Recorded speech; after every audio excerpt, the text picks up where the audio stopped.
Et ce soir, on parle de la saison de Lactalia. J'ai le plaisir de recevoir Philippe Corbet. Bonsoir. Bonsoir. Vous êtes le directeur du théâtre de Lactalia qui, en 2022, a perdu son théâtre, justement, mais continue de faire du théâtre un peu partout, au Théâtre Paul-Scarron, à la salle des concerts, mais aussi un peu plus loin, j'allais dire, à Coulennes, à Sille-Guillaume. Vous avez une programmation, vous tenez quand même la barre et vous proposez à votre public une programmation à la fois Lactalia et puis des pièces que vous avez choisies. Voilà, on essaie de continuer comme on le fait depuis 32 ans, c'est-à-dire une programmation assez éclectique, avec des créations de la compagnie Lactalia et des spectacles en majeure partie qui viennent du Festival d'Avignon. Donc on essaie de maintenir le cap. C'est de plus en plus difficile. C'était déjà difficile l'année dernière parce qu'on a perdu notre lieu. C'est difficile il y a 2 ans parce qu'il y avait eu 3 ans le Covid.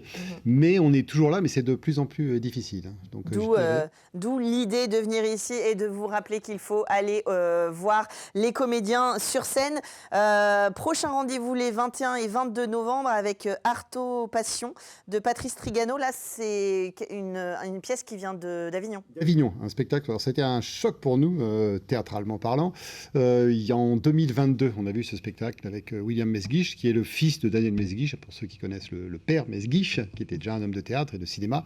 C'est un acteur impressionnant. Quand on voit ce spectacle dans la salle où on l'a vu à Avignon, il n'y avait pas un bruit. Déjà, le sujet, on est très loin de la comédie. Ça raconte la vie d'Antonin Artaud après 7 années d'internement et un délire amoureux qui s'ensuit, avec 2 comédiens sur scène qui sont vraiment très impressionnants. Donc, théâtralement, ça vaut vraiment le coup d'être vu, au-delà de l'histoire d'Antonin Artaud qui est très intéressante. Mais il y a une puissance de jeu. William Mesguich, qui est un comédien, qui est une des figures du Festival d'Avignon, qui généralement joue entre 3 et 5 pièces le même jour sur Avignon et signe 7 à 8 mises en scène aussi sur le Festival d'Avignon. Ouais, donc un homme de scène. Ça sera au théâtre Paul-Scarron. Paul-Scarron le 21 et le 22 novembre. On va pouvoir profiter de cette découverte. Alors après, vous allez jouer début décembre et puis ce sera repris plusieurs fois dans la saison. Boire, fumer et conduire vite. Alors là, voilà, tout ce qu'il ne faut pas faire, évidemment, à ne pas reproduire chez vous. Boire, fumer et conduire vite, une comédie de Philippe Lelouch. Et là, c'est Lactalia, qui... Alors, votre compagnie. Voilà, c'est la compagnie Lactalia. C'est une création d'une pièce de Philippe Lelouch. Alors, effectivement, boire, fumer, conduire vite, à prendre avec précaution. Mais en fait, il y a une morale dans cette histoire. Donc, ces 3 personnages se retrouvent dans un commissariat et attendent l'arrivée d'un avocat qui va s'avérer être une avocate. Et va s'en suivre toute une série de rebondissements parce que, je m'arrêterai là, mais on va s'apercevoir que peut-être ne sont-ils pas en prison, et peut-être ce n'est pas un avocat ou une avocate, mais un autre personnage. Donc il y a toute une histoire, il y a un rebondissement très intéressant, c'est très bien écrit, c'est très fin, et là on est vraiment on passe de Antonin Artaud, une pièce très dramatique, à là une véritable comédie où les gens vont se détendre, qu'on va jouer assez longtemps, 5 jours au Scarron, 4 jours au Français, le cinéma le Français, et effectivement on va tourner, on va aller sur le département, à Coulennes, Saint-Saturnin, jusqu'à Sille-Guillaume, où on va aussi faire une petite programmation théâtrale. Il y aura d'autres pièces qui seront jouées à Sille-Guillaume cette année. Boire, fumer et conduire vite, combien de comédiens sur scène? 4 comédiens, 3 hommes, une femme. 3 hommes, bah oui, les 3 personnages qui donc boivent, fument ou conduisent trop vite ou trop, avec modération, comme je le disais. Le mi-décembre, 14 et 15 décembre, Mondial Placard. Oui, alors là, c'est une co-réalisation avec le Théâtre du Fracas, qui est déjà connu sur le Mans, qui a fait de belles réalisations. Et là, c'est leur dernière création. Ils ont commencé à jouer il y a à peine un mois. Et donc, avec Lactalia, ils vont jouer sur le Mans, à la salle des concerts. Donc là, on est dans le registre de la comédie aussi.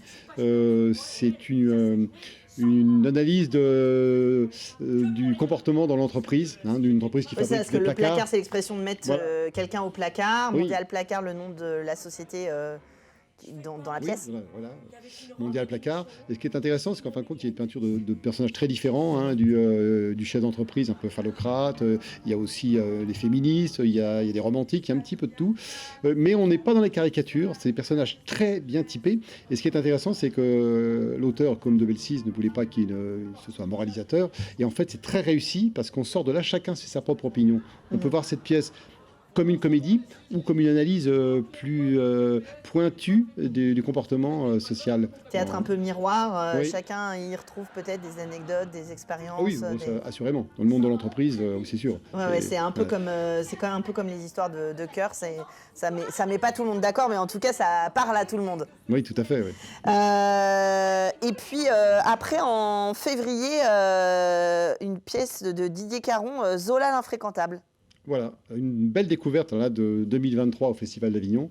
C'est un auteur qu'on connaît bien, Didier Caron, qui a une écriture remarquable. Et là, c'est une confrontation. Il y a deux comédiens sur scène, deux comédiens exceptionnels. Une confrontation entre Zola et Léon Daudet, le fils d'Alphonse Daudet. Il y en a un qui est antisémite et l'autre qui prend la défense dans l'affaire Dreyfus. Donc une confrontation assez puissante entre ces deux hommes, avec une écriture vraiment ciselée.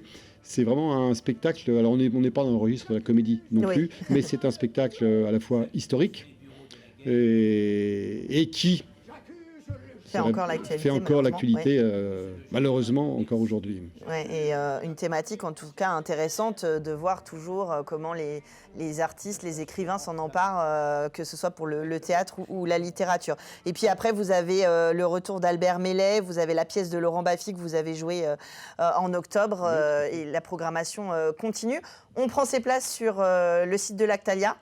Toujours, site de l'Actalia, les pièces de la salle des concerts à l'office de tourisme, et voilà, billetterie en ligne, enfin voilà, tout est sur le site. D'ores et déjà ces places, on va sur le site de l'Actalia, peut-être on va dire, allez, la jauge, et si c'est le point positif, est des fois plus grande que dans votre ancien théâtre, donc on peut dire, voilà, remplissez les théâtres. On les remplit partout, nous produisons, on fait le plein, donc ça c'est positif, donc soit des salles de 50 places ou de presque 400 comme à la salle des concerts.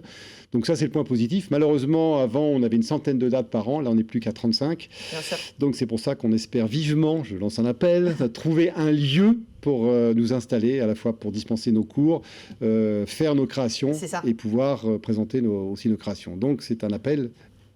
Bientôt un appel au secours parce que...